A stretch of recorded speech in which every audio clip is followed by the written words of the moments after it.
اللہم صلی علی محمد وعلی آلہ وصحبہ وسلم۔ حضرت جعفر رضی اللہ عنہ کا قصہ۔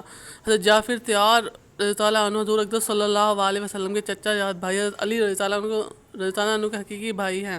اول تو یہ سارا ہی گھرانہ اور خاندان بلکہ آل اولاد سخاوت کرم سجاد بہادری میں ممتاز رہے ہیں، اور لیکن حضرت جعفر رضی اللہ عنہ مسکین کے ساتھ خاص تعلق رکھتے تھے اور زیادہ اٹھنا بیٹھنا غربا ہی کے ساتھ ہوتا تھا۔ کفار کی تکلیف سے تنگ ہو کر اول حبشہ کی ہجرت کی۔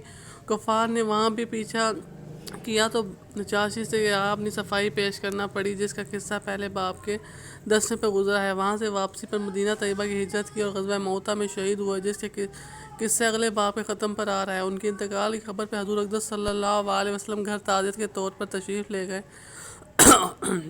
ان کے صاحبزادوں عبداللہ اور اون اور محمد کو بلایا۔ یہ وہ سب کم عمر تھے۔ ان کے سر پر ہاتھ پھیرا اور برکت کی دعا فرمائی۔ ساری ہی اولاد میں باپ کا رنگ تھا، مگر عبداللہ میں سخاوت کا مضمون بہت زیادہ تھا۔ اسی وجہ سے ان کو لقب کتب سخاوت قطب تھا۔ 7 برس کی عمر میں حضور اقدس صلی اللہ علیہ وسلم بیعت ہوئی۔ انہیں حضرت عبداللہ بن جعفر رضی اللہ عنہ کسی شخص نے حضرت علی رضی اللہ عنہ کے یہاں سفارش کرائی۔ ان کی سفارش پر اس کا کام ہو گیا تو اس نے نذرانے کے طور پر 40,000 درہم بھیجے۔ انہوں نے واپس کر دیا کہ ہم لوگ اپنی نیکی کو فروخت نہیں کیا کرتے۔ ایک مرتبہ کہیں سے 2,000 درہم نذرانے میں آئے تو اس مجلس میں تقسیم فرما دیا۔ ایک تاجر بہت سی شکر لے کر آیا، مگر بازار میں فروخت نہ ہوئی۔ اس کو فکر رنج ہوا۔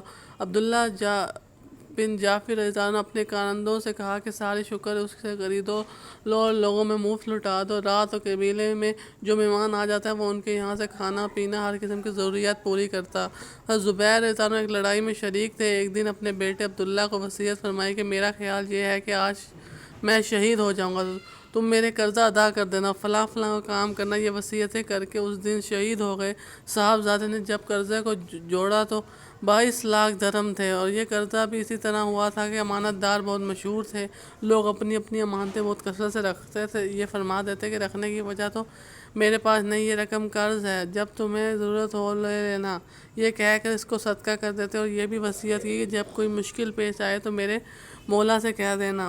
عبداللہ رضی اللہ عنہ کہتے ہیں کہ میں مولا کو نہ سمجھا۔ میں نے پوچھا کہ آپ مولا کون؟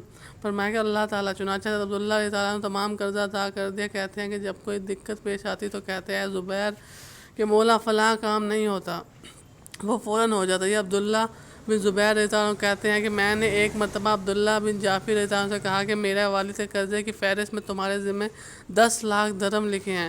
کہنے لگے کہ جب چاہوں لے لو۔ اس کے بعد معلوم ہوا کہ مجھ سے غلطی ہوئی ہے۔ میں دوبارہ گیا، میں نے کہا تو تمہارے ان کے ذمہ کہنے لگے میں نے معاف کر دیا۔ میں نے کہا کہ معاف نہیں کراتا۔ کہنے لگے جب تمہیں سہولت ہو دے دینا۔ میں نے کہا اس کے بدلے میں زمین لے لو۔ غنیمت کے مال میں بہت سی زمینیں آئی ہوئی ہیں۔ حضرت عبداللہ بن جعفر رضی اللہ عنہ نے کہا اچھا۔ میں نے ایک زمین ان کو دے دی جو معمولی حیثیت کی تھی، پانی وغیرہ بھی اس میں نہیں تھا۔ انہوں نے فوراً قبول کر لی۔ غلام سے کہا کہ اس کی زمین میں مصلح بچھا دو۔ ان مصلح بچھا دیا، 2 رکعت نماز وہاں نماز پڑھی اور بہت دیر تک سجدے میں پڑے رہے۔ نماز سے فارغ ہو کے غلام سے کہا کہ اس جگہ کو کھودو۔ اس نے کھودنا شروع کیا، ایک پانی کا چشمہ وہاں سے ابلنے لگا۔ فائدہ ان حضرات صحابہ کرام کے یہاں یہ اور اس کی قسم کی چیزیں جو اس باب میں لکھی گئی ہیں کئی بڑی بات نہ تھی، ان حضرات کی عادتیں ایسی ہی تھیں۔ سبحان اللہ۔ یہ ہمارے صحابہ کرام رضی اللہ عنہ کے واقعات ہیں۔ ان کو ہمیں پڑھنا چاہیے اور ان پہ عمل کرنا چاہیے۔ صحابہ کرام کہ جو اعمال ہیں بالکل آپ صلی اللہ علیہ وسلم کی پہ عمل کرتے ہیں، تو اگر ہم ان پہ بھی عمل کر لیں تو ہم آپ صلی اللہ علیہ وسلم کی زندگی پہ عمل کریں گے۔ اللہ ہمیں جو ہم نے پڑھا واقعہ آج کا، اللہ جو سیکھا سنا، اللہ اس پہ عمل کی توفیق دے، اس کو آگے پہنچانے کی بھی توفیق دے۔ آمین۔